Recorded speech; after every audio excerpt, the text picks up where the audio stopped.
অবসর এবং অবকাশ যাপন করার জন্য আমরা চলে যাই কক্সবাজারে, আমরা চলে যাই সেন্ট মার্টিনে, আমরা চলে যাই সুন্দরবনে, আমরা চলে যাই অন্যান্য জায়গায়, যাই, ভালো কথা, আলহামদুলিল্লাহ, দোষের কিছু না।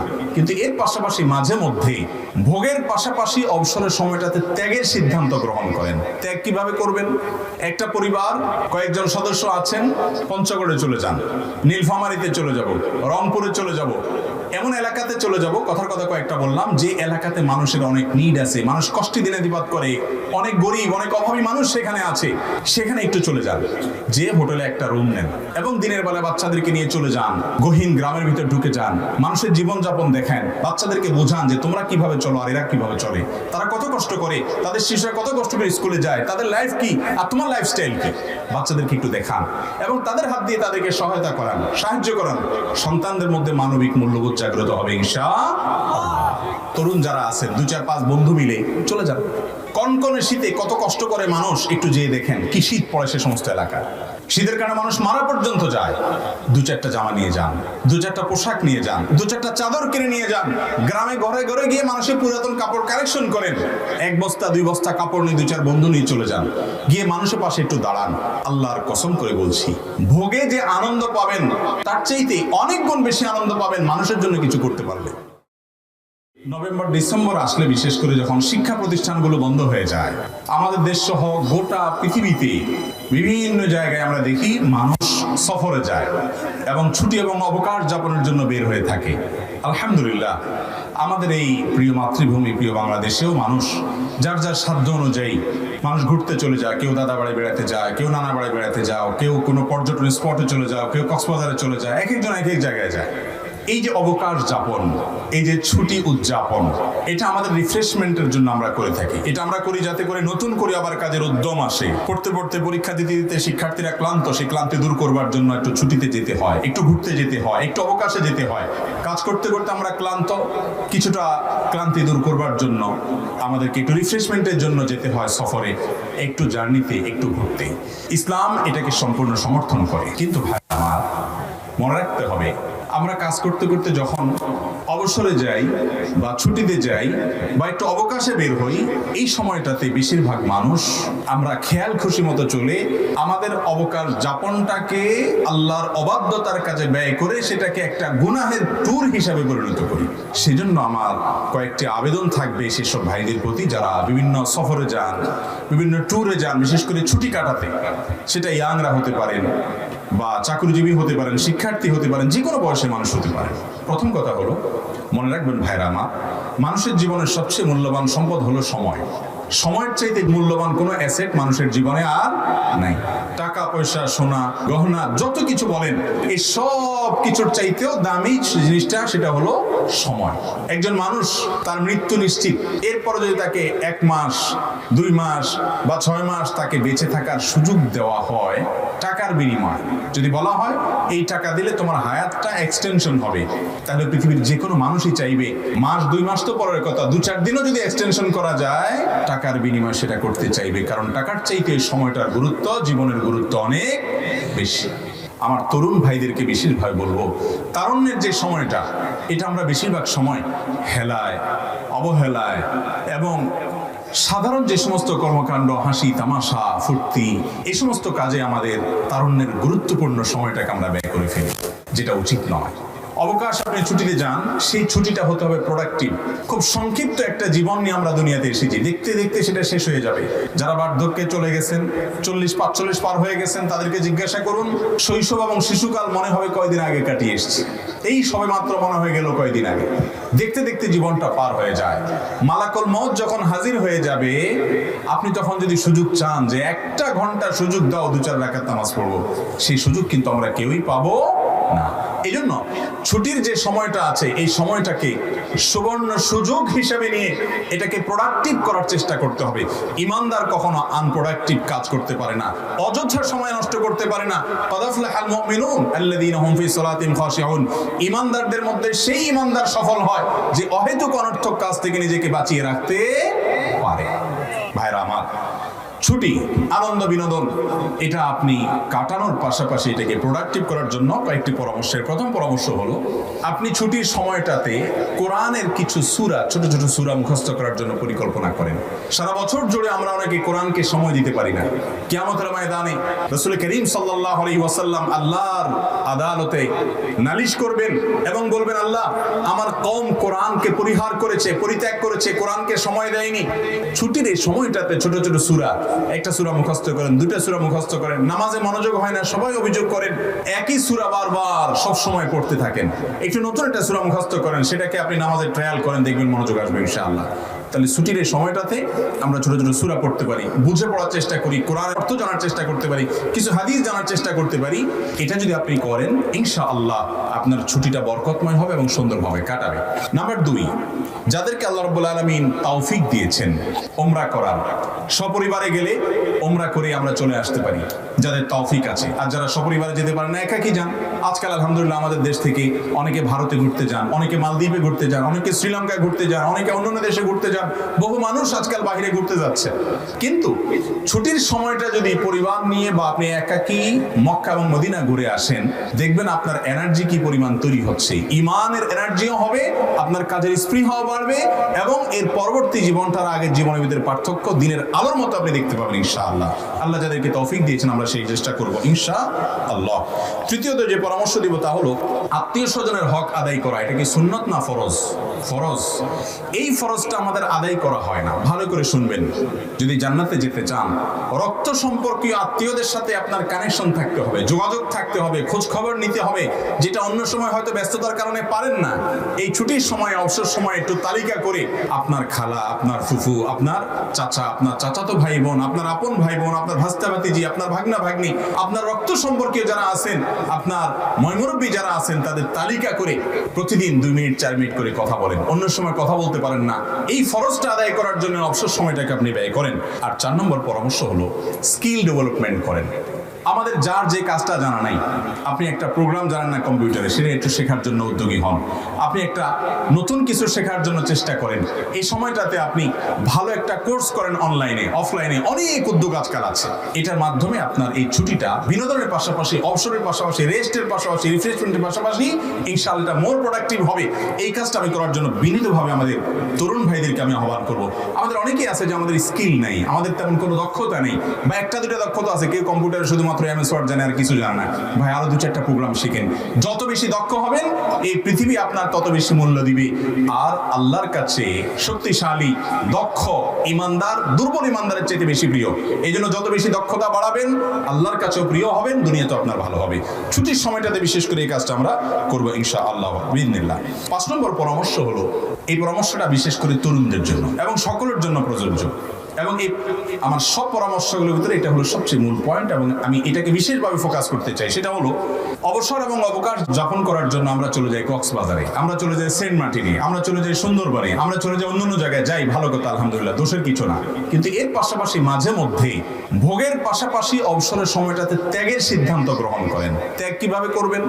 একটা পরিবার কয়েকজন সদস্য আছেন, পঞ্চগড়ে চলে যান, নীলফামারীতে চলে যাব, রংপুরে চলে যাব, এমন এলাকাতে চলে যাব, কথার কথা কয়েকটা বললাম, যে এলাকাতে মানুষের অনেক নিড আছে, মানুষ কষ্টে দিনাতিপাত করে, অনেক গরিব, অনেক অভাবী মানুষ সেখানে আছে, সেখানে একটু চলে যান, যে হোটেলে একটা রুম নেন এবং দিনের বেলা বাচ্চাদেরকে নিয়ে চলে যান, গহীন গ্রামের ভিতর ঢুকে যান, মানুষের জীবনযাপন দেখেন, বাচ্চাদেরকে বোঝান যে তোমরা কিভাবে চলো আর এরা কিভাবে চলে, তারা কত কষ্ট করে, তাদের শিশুরা কত কষ্ট করে স্কুলে যায়, তাদের লাইফ কি আর তোমার লাইফস্টাইল কি, বাচ্চাদেরকে একটু দেখান এবং তাদের হাত দিয়ে তাদেরকে সহায়তা করান, সাহায্য করান। সন্তানদের মধ্যে মানবিক মূল্যবোধ জাগ্রত হবে ইনশাআল্লাহ। এটা হারিয়ে গেছে আজ। এখন সন্তানদেরকে মা বাপ শুধু ভোগ শিখায়। ভোগ কিভাবে? সন্তান কি চায়? প্রবাসীরা তো এমনি পরিবার থেকে দূরে থাকে বেচারারা।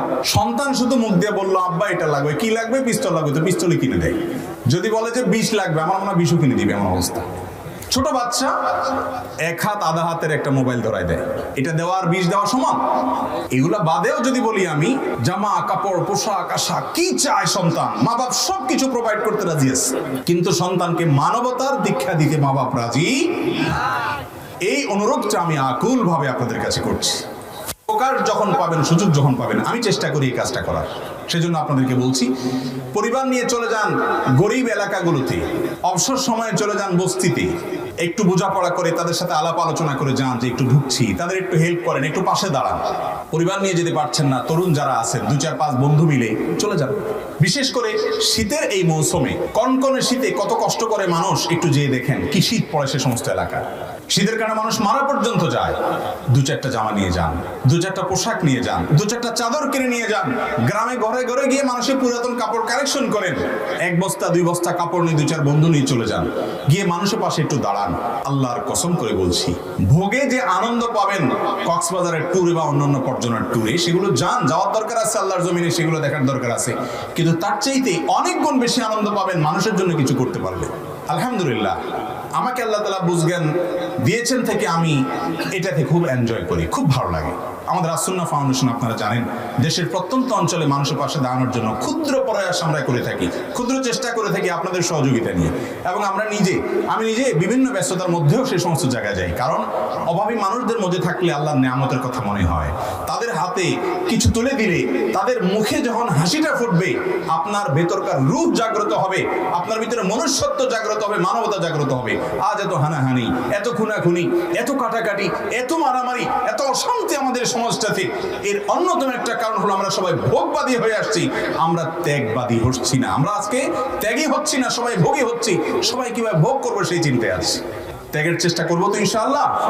তরুণ ভাইরা, আপনারা জাগলে সমাজ জেগে যাবে, এদেশের কোনো মানুষ কষ্টে থাকবে না। ইসলাম আমাদেরকে শুধুমাত্র সালাত সিয়ামই শিখায় নেই, ইসলাম আমাদেরকে মানুষের সেবা করার শিক্ষাও দিয়েছে। এই জন্য ছুটির সময়টাতে বনভোজনে কক্সবাজার বহু গিয়েছেন, একটু উত্তরবঙ্গের দিকে যান, সেখানে আনন্দ ফুর্তি করেন হালাল পন্থায়। এর পাশাপাশি অভাবী মানুষের কষ্ট দেখলেও আপনি যে সুখে আছেন সেই জন্য যে আনন্দ হবে, সেই আনন্দটা আপনার ভোগের চাইতে কম না, অনেক বেশি হবে। আল্লাহ আমাদেরকে তৌফিক দান করুন। 6 নম্বরের পরামর্শ হলো, আজকাল তরুণরা বিশেষ করে সিনিয়র এবং মুরব্বীদের সান্নিধ্য এবং সাহচর্য থেকে বঞ্চিত। দুর্ভাগ্য তাদের সময় নেই। স্কুল কলেজ, এত এঙ্গেজমেন্ট, কোচিং, আবার এদিকে ফেসবুকে এক একজনের 5000 করে বন্ধু। এত বন্ধুর হক আদায় করা, 5 জনের হক আদায় করা যায় না, 5000 বন্ধুর হক। এক বন্ধুর পোস্টে লাইক দেয় না, সে নাখুশ হয়ে গেছে, আনফ্রেন্ড করে দিছে, তারা কিভাবে খুশি করবে সেই চেষ্টা। আরেক বন্ধু মেসেজে বলছে যে হ্যাঁ আপনার পোস্টে সবসময় লাইক দেই, আপনি কখনো দিলেন না, এবার তারে খুশি করার চেষ্টা। এই সমস্ত প্লাস্টিকের বন্ধু খুশি করতে করতে আসল আপন যারা দাদা, চাচা, ফুফু, মুরব্বীরা, তাদেরকে সময় দেওয়ার সুযোগ আমাদের তরুণদের এখন আর হয় না। এই জিনিসটা কি ভালো না খারাপ, এটা বোঝার জন্য পণ্ডিত হওয়ার দরকার নেই। একটা শিশুও বুঝে এটা খারাপ, কিন্তু এই খারাপের ভিতরে আমরা ডুবে গেছি কি যাইনি? ছুটির সময়গুলোতে পরীক্ষা টরীক্ষা হয়ে গেছে, যুবক ভাই আমার একটু ব্যতিক্রম হওয়ার চেষ্টা করেন। সবাই স্রোতে গা ভাসায়, সবাই নষ্টামির পথে চলে যায়, সবাই নোংরামির পথে চলে যায়, আপনি একটু স্রোতের বিপরীতে চলেন। 2-4 জন বন্ধুকে নিয়ে চলেন, আমরা একটু ভালো কাজ করি। চলে একজন মুরব্বীর কাছে যাই, একজন আলেমের কাছে বসে কিছু নসিহত শুনি, নিজের কিছু সমস্যার সমাধান নেওয়ার চেষ্টা করি, সিনিয়রদেরকে একটু শ্রদ্ধা করি, মুরব্বীদেরকে সম্মান করি। আপনজন যারা রক্ত সম্পর্কীয় সিনিয়র আছেন, বাবার চাইতে বড় বাবা বয়সে আছেন, তাদেরকে একটু রেসপেক্ট করি, একটু তাদের সামনে দোজানো হয়ে বসে শ্রদ্ধা করে আসি। এটা ইবাদত। এই ইবাদত আজ আমাদের কাছ থেকে হারিয়ে গেছে। যারা বিভিন্ন বনভোজনে যান অথবা বিভিন্ন পর্যটন স্পটগুলোতে যান, তারা সতর্কতার সাথে যাবেন। প্রতি বছর আমাদের কষ্ট লাগে যে সফরে বের হয়েছে, হয়তো কোথাও ঘুরতে গেছে, সেখানে দুর্ঘটনায় আপনার বিপদ হয়েছে, কেউ মারা গেছে, কেউ পানিতে ডুবে গেছে, সমুদ্র পাড়ে যেখানে সেখানে পাও দিয়েছে, সেখান থেকে তার জীবনহানি হয়ে গেছে। এরকম ঘটনা আমরা প্রায় শুনতে পাই। অতএব সফরের আগে সতর্কতার যত পন্থা আছে সেগুলো জেনে শুনে সতর্ক হয়ে যাবেন এবং সিনিয়রদেরকে সাথে রাখবেন। আজকাল যুবকরা মুরব্বীদের রাখতে চায় না, তারা নিজেরা একটু ফুর্তি ফার্তা করবে, কোনো সিনিয়র সাথে থাকুক এটা তারা চায় না, যার কারণে তাদের বিপদ তারাই ডেকে আনে। মনে রাখবেন, সিনিয়র এবং মুরব্বীদের সাহচর্য ছাড়া, তাদের তত্ত্বাবধান ছাড়া যুবকরা কখনো পরিপূর্ণ সফল কাম হতে পারে না। যে যুবক লাগামহীন, নিজেকেই স্বয়ংসম্পন্ন মনে করে, সে কখনো সফল কাম হয় না, হতে পারে না, সাময়িক হতে পারে, একসময় সে ধরা খাবে। এই জন্য সফরের আগে বিষয়গুলো আমরা মাথায় রাখবো এবং সতর্ক থাকবো। অসতর্ক হয়ে যদি কেউ নিজের জীবনকে ধ্বংসের দিকে নিয়ে যায়, সে আল্লাহর কাছে জবাব দিয়ে তার মুখোমুখি করতে হবে, সাবধান হতে হবে।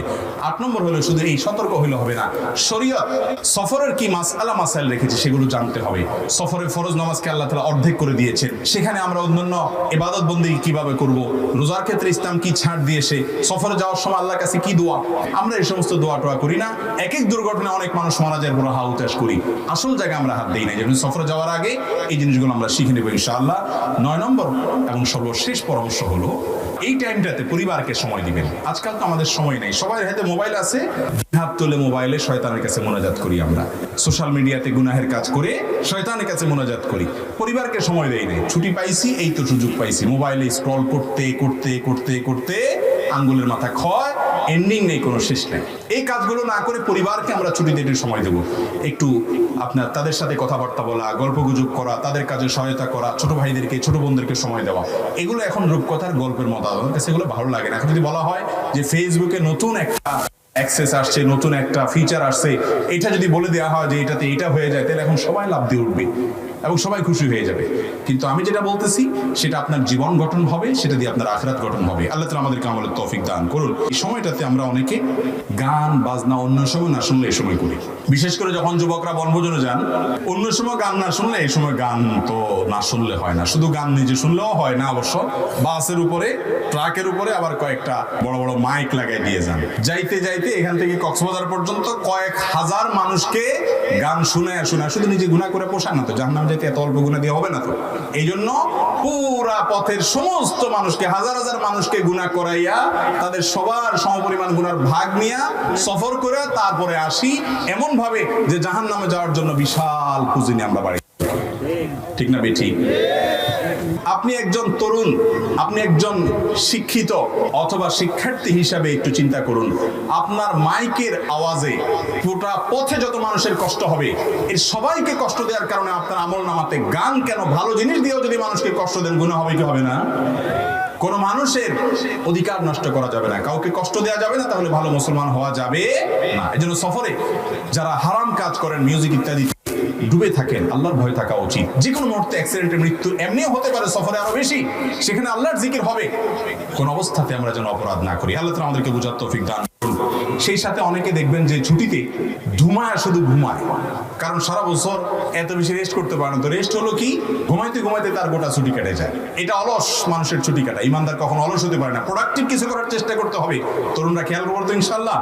সেই সাথে অনেকে আছে উল্টা, বেশি ঘুম তো দূরের কথা, ছুটির সময় আসলে রাত আর ঘুমায় না, 12টা 1টা 2টা পর্যন্ত মুনাজাতে থাকে, আল্লাহর কাছে না শয়তানের কাছে। সেই মোনাজাতে আপনার রাত 2টা 3টা বেজে যায়, ঘুমাইতে ঘুমাইতে আর ফজর পড়া হয় না। আছে না না এরকম? অনেকে আবার সকালে দেয় ঘুম, এক ঘুমে জোহর পর্যন্ত পার। আমরা যেন ছুটির সময়গুলোকে সুন্দর করে গুছিয়ে পরিকল্পিতভাবে কাটাতে পারি। ছুটিটা যেন আমার আখিরাতেও আমার পুঁজি সংগ্রহের মাধ্যম হয়, দুনিয়াতেও আমার ডেভেলপমেন্টের মাধ্যম হয়, আমার জন্য স্কিল এবং দক্ষতা বৃদ্ধি হয়। সেই সাথে ছুটিটা যেন আমার জন্য নিরাপদভাবে কাটে, আল্লাহর সন্তুষ্টি অর্জনের মাধ্যম হয়। আল্লাহ তাআলা আমাকে আপনাকে আমাদের সবাইকে সেই তৌফিক দান করুন। আস-সুন্নাহ ফাউন্ডেশন, উম্মার স্বার্থে সুন্নাহর সাথে।